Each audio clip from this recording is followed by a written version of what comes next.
quel regard portez-vous en qualité de linguiste sur ce type d'événement? Eh bien, cet événement me paraît extrêmement heureux dans la mesure où il exalte la connaissance et même pour certains, dont moi-même bien sûr, l'amour pour la diversité des langues. Et je dirais même, en allant plus loin et en reprenant un thème qui m'est cher, que je traite dans beaucoup de mes travaux et dans des conférences orales, que si Expolang célèbre la diversité des langues, il devrait implicitement, du même coup, et peut-être explicitement, je le souhaite, dénoncer l'unicité imposée par l'anglo-américain insupportable. Alors vous dénoncez précisément l'emprise de l'anglais au détriment des autres langues. Vous dites même que l'anglais a tué beaucoup de langues. Il a tué un très grand nombre de langues dans les pays, autrefois coloniaux, ou même qui ne le sont pas, où la pression énorme qu'il exerce entraîne chez les habitants le désir d'éduquer leurs enfants dans cette langue qui semble promettre des carrières professionnelles, qui semble donner l'accès à une aisance économique, toute une série de mythes qui ne sont qu'en partie vrais et très largement faux, et qui par conséquent assurent à l'anglais une prédominance qui fait de lui une langue tueuse, qu'on le veuille ou non, de toutes ces langues dans leur diversité, à mes yeux, le bonheur et la grandeur du monde et de la vie, cette diversité. Alors vous dites que ce sont finalement les médias et les grandes entreprises qui détruisent le français par l'anglais. Je dis cela en effet, et pour en donner une illustration extrêmement claire, il suffit pour ne pas quitter ce pays, enfin le pays dans lequel je vous parle, qui est la France, de voir ce que font les grandes entreprises, certes internationales par leur vocation et par leur marché, mais françaises par la composition de leur personnel et établies en France, qui de plus en plus tendent à imposer au sommet de l'entreprise l'anglais à leur personnel, sous prétexte que c'est la langue des affaires internationales. La vérité, c'est que si le prétexte était, ou la raison plutôt que le prétexte, l'efficacité, on a affaire ici à une imposition tyrannique et totalement contre-productive, puisque la plupart des gens à qui un ordre balancé de très haut arrive en bas de la hiérarchie n'ont pas fait d'anglais, ne l'ont pas appris, l'articulent très mal, le bafouillent, et par conséquent, ceci entraîne une totale inefficacité. Je ne peux pas avoir d'autre explication de ce passage à l'anglais obligé que le snobisme, car c'est la mode, c'est une mode, et ce n'est en rien quelque chose qui ferait progresser les affaires commerciales. Auquel cas, je le répète, alors ça aurait un semblant de justification. Alors comment garder précisément la pureté de la langue française? Mais il s'agit nullement de la pureté. Je suis un linguiste et les linguistes ne sont pas du tout puristes.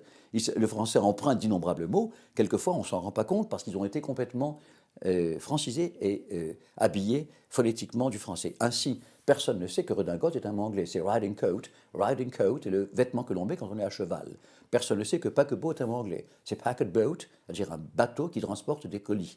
Et personne ne sait que boulingrin, dont on se sert moins parce qu'on ne joue plus comme avant sur des pelouses avec les boules, est un mot anglais, bowling green, c'est-à-dire une pelouse où on lance des boules.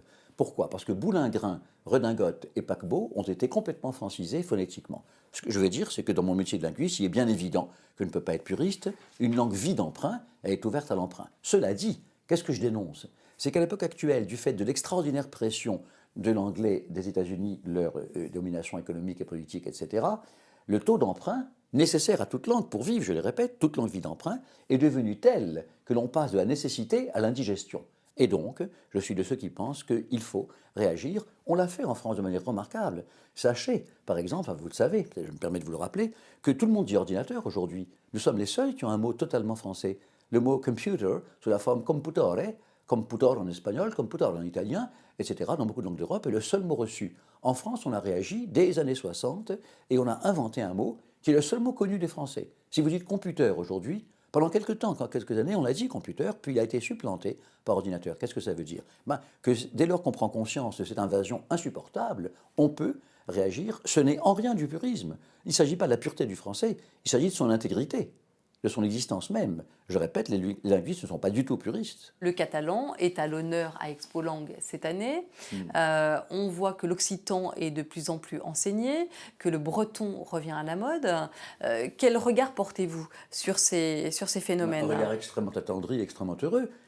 La renaissance des langues régionales, longtemps opprimées par les langues nationales, dans un cas le français, dans l'autre le castillan, ou même l'italien ou l'allemand pour les parties de l'Europe où il y a un grand nombre de langues régionales, eh bien, est une renaissance qui, au contraire, est suscitée par la pression de l'anglais. C'est une façon d'affirmer les autonomies régionales, et la mise à l'écart des langues régionales, le fait qu'elles aient été pourchassées, est un phénomène politique en France très connu, très important. Le comité de salut public, la Révolution, au époque de la Terreur, Robespierre et ses collègues, pourchassaient les gens qui parlaient langue régionale, et les langues régionales ont été extrêmement affaibli par cette politique de la Révolution. Mais pourquoi? Mais parce que, comme l'a dit l'abbé Grégoire, grand révolutionnaire, bien qu'il porte à la soutane, les gens hostiles à la Révolution parlent en basque. C'est ce qu'il a dit après une tournée de la France en 1793-1794. Les ennemis de la République parlent en occitan. Dès lors, le pourchat, j'emploie un dérivé élégant de pourchasser, le pourchat des langues régionales par la République française, c'est-à-dire par la fondation même de notre régime d'aujourd'hui, est due au fait que malheureusement pour elles, bien sûr, je les aime et je le regrette, elles étaient le support de discours totalement hostiles à la République française en train de naître. C'est de là que ça vient. Cette histoire est spécifiquement française, elle n'existe pas dans le cas de l'Italie et de l'Allemagne, et encore moins dans le cas de l'Espagne.